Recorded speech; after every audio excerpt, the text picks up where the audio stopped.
Nous sommes samedi 26 octobre 2024. Bonjour et bienvenue dans cette édition du 12h30. Au sommaire de ce journal, nous parlerons de l'hydrocéphalie et du spina bifida, deux maladies graves qui affectent le système nerveux central et qui peuvent provoquer des handicaps importants dès la naissance. Et nous irons en République démocratique du Congo où la révision de la Constitution ne fait pas l'unanimité. Merci de suivre cette édition. La Côte d'Ivoire a célébré hier, 25 octobre, la journée internationale de l'hydrocéphalie et du spina bifida, deux maladies de malformation congénitale qui mettent parents et enfants en difficulté. L'ONG Ephrata n'a pas voulu rester en marge de cette célébration. Elle a organisé une conférence pour emmener chaque personne à une prise de conscience et de responsabilité sur ces maladies. Georgette Idofofana et Abdoulaziz Daramé étaient sur les lieux. Reportage. Âgée de 4 ans, Ketoura souffre d'hydrocéphalie et du spina bifida, deux malformations détectées depuis la grossesse. Elle a été opérée pour une première fois à 5 jours de sa naissance parce qu'elle est née avec une grosse boule au niveau du dos et la tête aussi qui avait commencé à s'enfler au niveau du front et les yeux qui avaient commencé à changer. Et quand on a été à l'hôpital, on nous a dit qu'elle souffrait du spina bifida et de l'hydrocéphalie. Ketoura a déjà subi 2 interventions chirurgicales et plusieurs séances de rééducation. Pour sa mère, son état de santé fragile a fait basculer les choses. L'enfant porte des couches. L'enfant a une incontinence fécale. L'enfant fait les selles à tout moment, elle urine à tout moment, il faut changer les couches. Je vis très mal avec cette maladie parce que même au regard des autres, quand tu sors avec ton enfant en fauteuil roulant, « Ah, mais la petite, elle a quoi? La petite, elle a quoi ?» Et c'est difficile, surtout côté moyen, c'est très difficile. Comme Ketoura, cet autre enfant âgé de 6 ans souffre aussi d'hydrocéphalie. Selon sa mère, c'est 6 mois après sa naissance que la maladie s'est déclarée. À bout de souffle, elle lance un appel aux bonnes volontés. Il a déjà suivi une opération. Nous sommes en attente encore d'une deuxième opération parce qu'après l'opération, la tête a diminué, mais ça a repris encore la forme qu'il avait avant. Et je ne peux pas mener une activité. J'ai besoin d'aide pour mon fils, pour tous les enfants même qui sont atteints d'hydrocéphalie, parce qu'on a besoin vraiment de votre aide. L'hydrocéphalie et le spina bifida restent des pathologies encore méconnues du grand public. À l'occasion de la journée mondiale de lutte contre ces affections, les malades et leurs parents se sont réunis à l'initiative de l'ONG Ephrata pour réduire la stigmatisation. Notre combat d'abord, c'est que nos enfants aient accès aux soins. Parce que les soins sont très coûteux. On a besoin de financement, du soutien de l'État, des prises en charge. Parce que même l'opération ne guérit pas l'enfant. Il y a un suivi après la rééducation, les appareillages, tout et tout. Ce n'est pas évident. Quand tu as un enfant qui a l'hydrocéphalie ou bien le spina bifida, dès qu'il a un bobon, tu as faire une IRM ou bien un scanner. Ce n'est pas donné à tout le monde. Je voudrais surtout dire aux conjoints, n'abandonnez pas ces femmes. Parce que dans ces moments-là, on a plus besoin d'être ensemble pour affronter. Cet enfant n'a pas demandé à être ainsi. Et aucune mère ne demande à Dieu dans sa prière, donne-moi un enfant malade. Et puis bon, surtout la famille, le regard des autres. On cherche la compréhension et non la condamnation.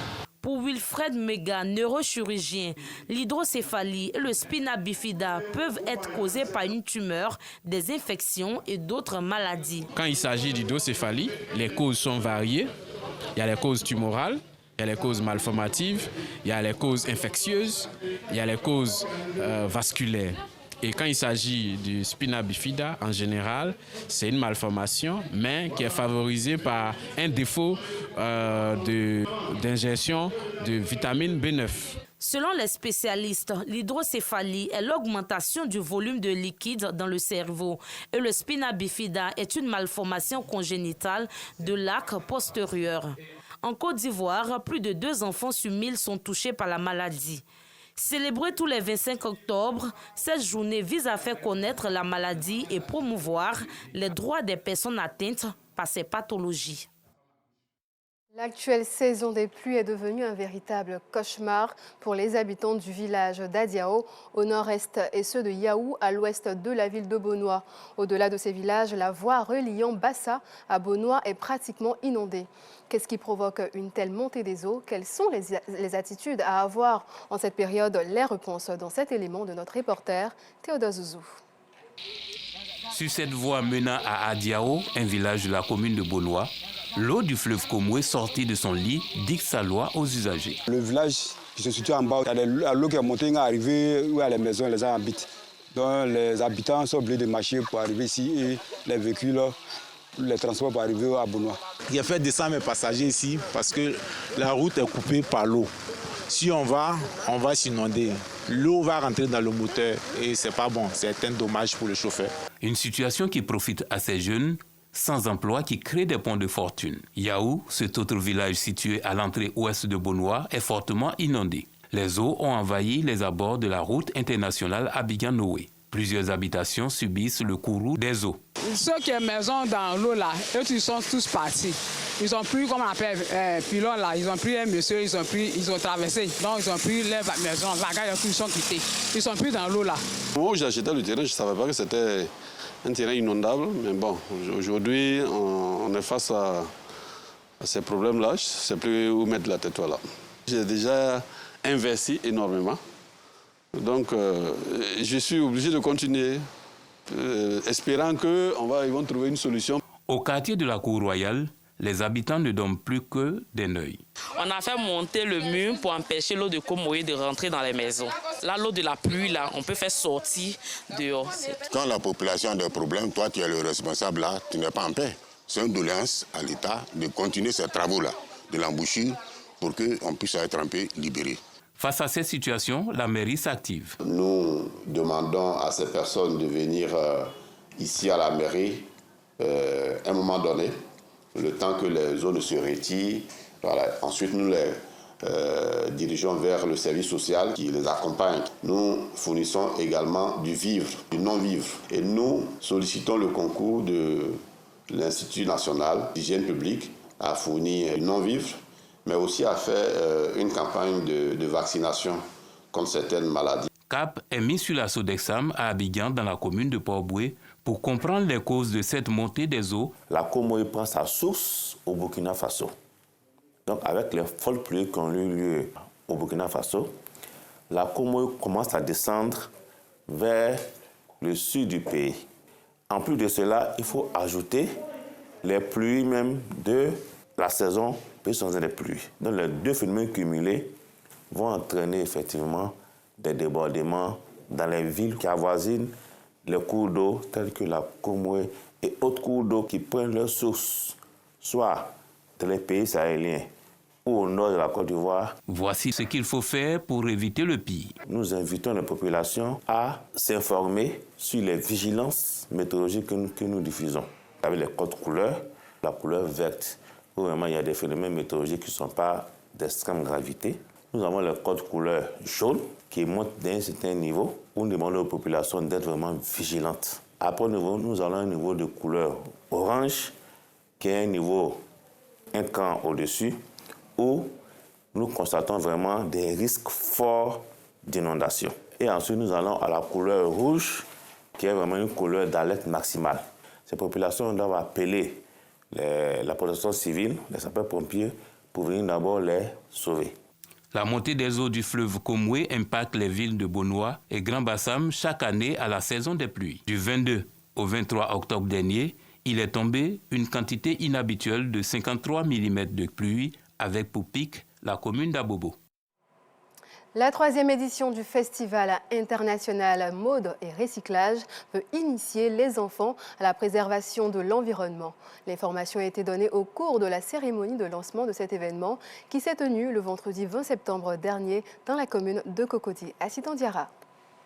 Mettre en avant la mode durable et la protection de la biodiversité, c'est l'enjeu majeur au cœur de la 3e édition du Festival international Mode et Recyclage FUMOR, organisé par DM Confection, qui compte initier les enfants à la préservation de l'environnement. Sensibiliser la population et vraiment donner un plus pour la protection de l'environnement. Nous sommes en train d'aller même vers les établissements et comment sensibiliser les jeunes, comment sensibiliser les familles. Les participants adhèrent à l'idée. Il faudrait qu'on fasse le recyclage des matières plastiques parce que dans les rues, partout en Côte d'Ivoire, on voit les déchets plastiques qui traînent dans les rues alors que ça a un effet néfaste sur la population.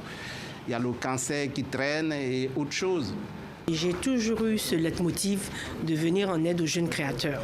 Et je trouve que ce qu'aujourd'hui M. Prosper nous propose depuis quelques années est innovant. Le festival offrira par ailleurs un concours axé sur les recyclages et la mode visant à encourager les jeunes créateurs à intégrer des matériaux recyclés dans leur collection. La capitale politique de la Côte d'Ivoire, Yamoussoukro, se prépare à accueillir cette 3e édition du Festival international mode et recyclage FIMOR qui se tiendra du 31 octobre au 2 novembre 2024.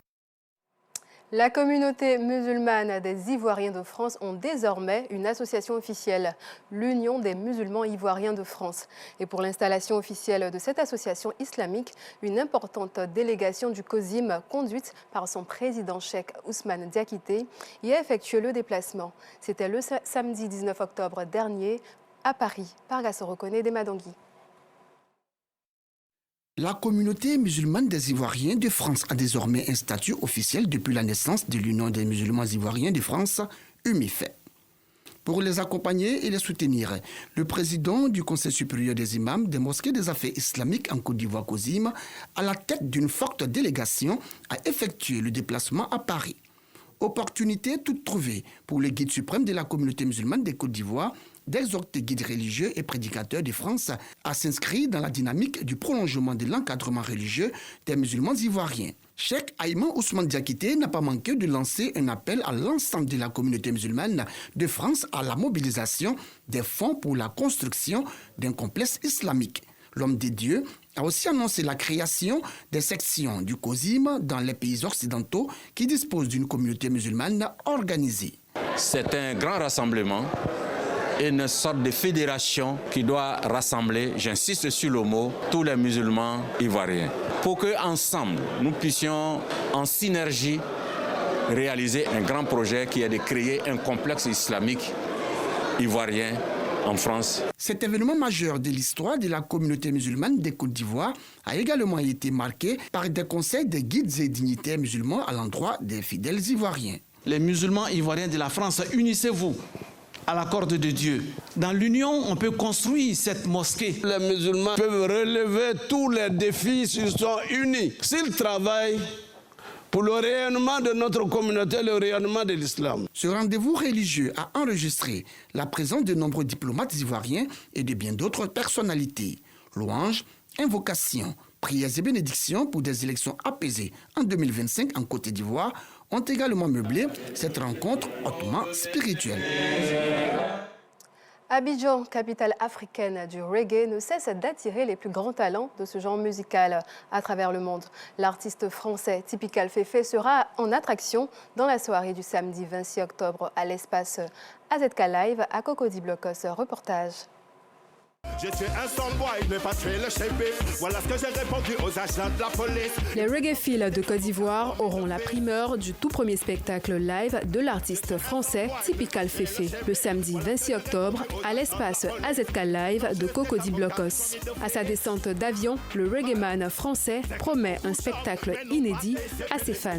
J'exprimerai le 26 sur scène ma joie et j'espère que vous serez nombreux à venir partager ce moment de communion pour que nous puissions justement atteindre les sommets. Soyez présents, Typical Féfé va vous purifier, va vous apporter l'éducation musicale, l'économie musicale, venez des Antilles, en brassage avec l'Afrique. On va construire notre avenir, on va encore renforcer nos liens. Rastafari. Cette soirée musicale sera marquée par la prestation des Majesty Roots, l'un des meilleurs groupes de musiciens reggae de la place. Typical Féfé est classé dans la catégorie des pionniers du reggae antillais. C'est un incroyable lyriciste et mélodiste rare, capable de faire sonner la langue française, chanter comme de l'anglais. Comme annoncé dans les titres, en RDC, le président Félix Tshisekedi a publiquement affirmé que la constitution congolaise est inadaptée. Annonçons ainsi la création d'une commission pour élaborer une nouvelle constitution adaptée aux réalités congolaises. Selon ses propos, ce projet a été fermement rejeté par l'opposition et la société civile qui pourrait déboucher sur la levée de la limitation des mandats et permettre au chef de l'État de se représenter une troisième fois. À l'international, en Géorgie, les élections législatives ont débuté ce samedi, mobilisant 3,4 millions d'électeurs appelés à voter dans un scrutin crucial pour l'avenir du pays. Ce vote décisif oppose un gouvernement favorable à un rapprochement avec Moscou à une opposition résolument pro-européenne. Nous sommes à la fin de cette édition. Merci de l'avoir suivi et bonne suite de programme sur